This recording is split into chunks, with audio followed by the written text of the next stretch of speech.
You're watching the Isaiah Factor. And welcome and thank you for joining us for the second half hour. The Factor Uncensored. A Houston couple wasn't looking for love, according to the U.S. Attorney's Office. They wanted wire transfers.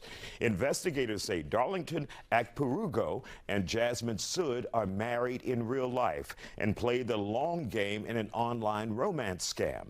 They're accused of using fake names on social media to gain the trust of their victims, who were primarily older women and widows all around the country, and in turn convinced the victims to send them money. We're talking about at least $3 million, according to federal prosecutors. Now, the couple reportedly pocketed that money. Now, Akperugo has been sentenced to nearly 16 years behind bars. Sood, his wife, 10 years. Our next guests share how to spot these kinds of cons that are out there. Our guests are here on the Factor Uncensored to talk about this disturbing case where a romance scam was once again used to defraud women of millions of dollars. Before we get into the victims, Dr. Jones, let's talk about the suspects. What kind of mentality, what kind of person would do this to a long list of women, mainly older women, some who have lost their husbands, who were widow? What kind of person does it take to go on with their lives while these people are suffering and they're waiting on love, and they've paid millions of dollars to these individuals, and it's a husband and wife? Right. So, I mean, the type of person it is obviously someone who doesn't care about human life. But what I have actually done some research on this in the past, and what you find is that people, especially those that are overseas, the way they view Americans, it ties into how they scam us as well, and how they feel very disconnected from us, right? So And really quick, for those who are wondering, this gentleman, this suspect in this case, is of Nigerian descent. Mhm. He and his wife were living in Houston now. Yes. Continue on, Dr. Jones. Right. So they feel very disconnected from us. You know, they see Americans as very privileged, that we have everything. So who cares? Right. So they already automatically they tried to create like this disheartening to us or to their victims. So in order for them to do what they have to do, they don't feel anything. So the fact that this person is a widow, the fact that they're older, oh, they don't care. They could probably live off of their government. They'll be fine. And so a lot of it comes from that place. I can't say that in regards to this case, right? Because they are in Houston, they actually are living among us.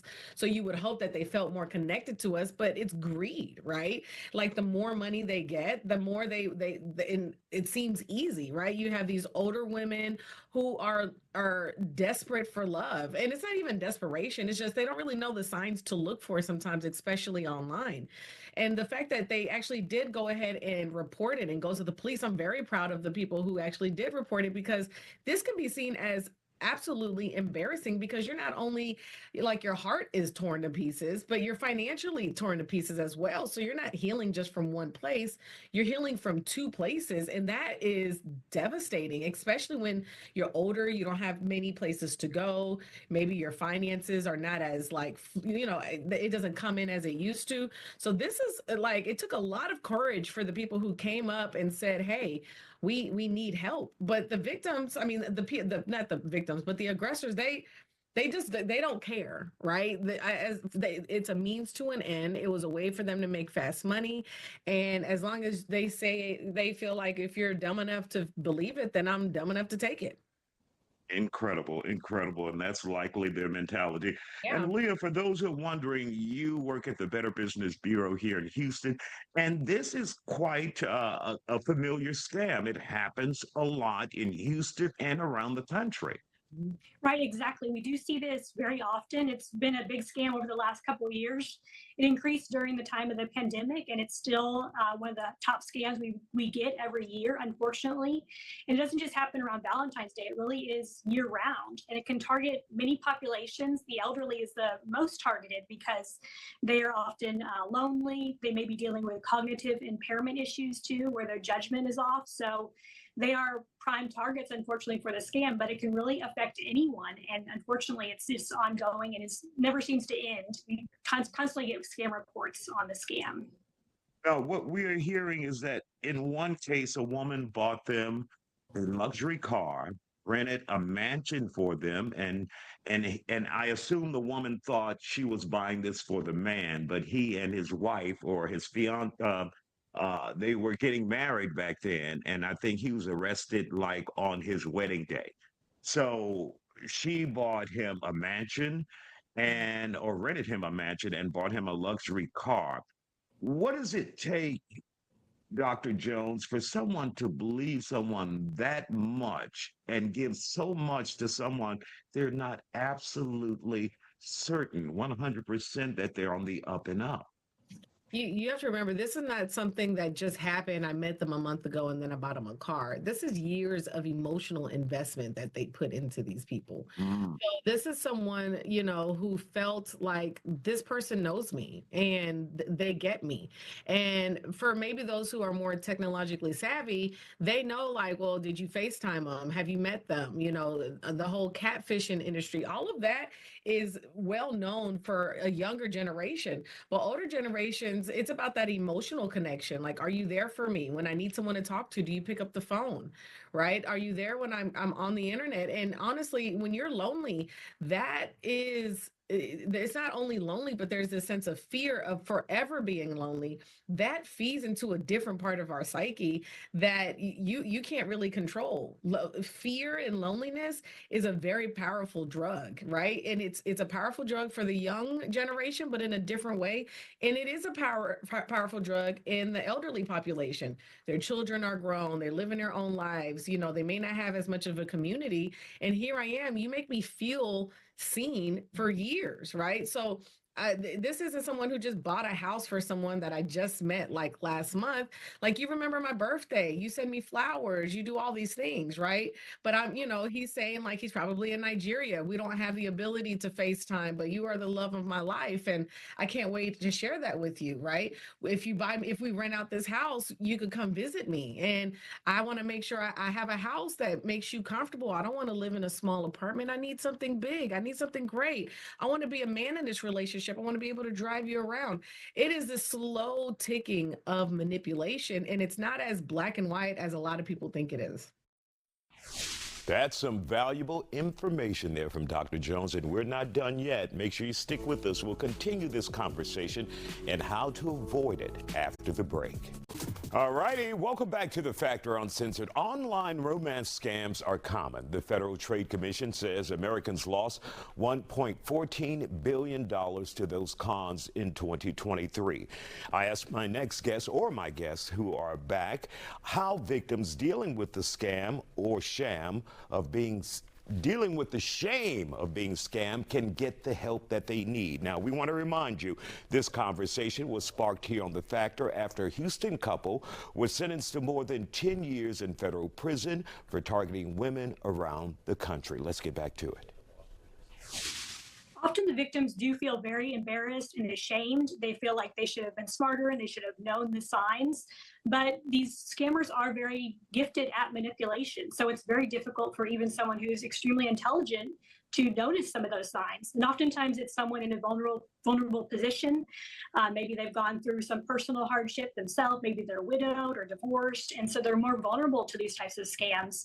So that's another thing to take into consideration too. But they do frequently blame themselves. They don't like to report the scams to the authorities because they do take a lot of that blame and embarrassment in the whole situation. Dr. Jones, for those who go through this, what are some of the telltale signs they should look for when someone, and like you basically described, they groom you over years, and then they go in for the kill? What are some of the signs you should look for? And better yet, your family members, because you're likely talking about the love of your life, and your family member will hear that, but they're not seeing anyone. So what are some of the signs they should be looking for? If you are looking to do online dating, even if you are older, first thing you need to do is be proud of the fact that you are looking for love online, because you do need to share this journey with someone, right? It shouldn't be a secret, because that is what is usually makes people fall victim to this, because they keep it to themselves, and because of shame, they are like they're they're operating in a sense of like survival, right? Mhm. So they're not really looking at all the things. You're just looking straight forward. But share the journey with someone. Have an accountability partner. Hey, I'm starting an online date. Tell me what you think. And remember that the people around you that love you, if they feel something is wrong, that doesn't mean you need to ignore them. They're not hating, they're not doing any of that. They are looking out for you. And sometimes we need to listen to other people's voices that we know that we love and they love us, just as like reference. Because when you're loved, when you feel like you're in love, like that's why they say love is blind, because it does something to us and we need people to bounce that off. Number two, FaceTime early, honestly. But even now, technology has gotten to the place that they can manipulate that with AI now. I've heard, I haven't seen it.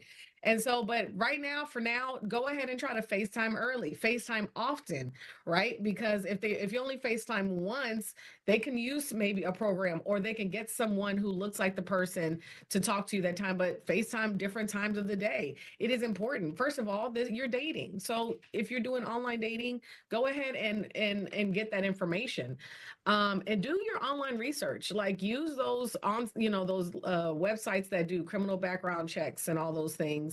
I mean, it only costs probably less than a meal at Chick-fil-A, to get their background completely run. That is it'll tell you if they give you fake information, right? Because if you put in fake information, nothing's going to come up, and if nothing comes up, that's a sign too.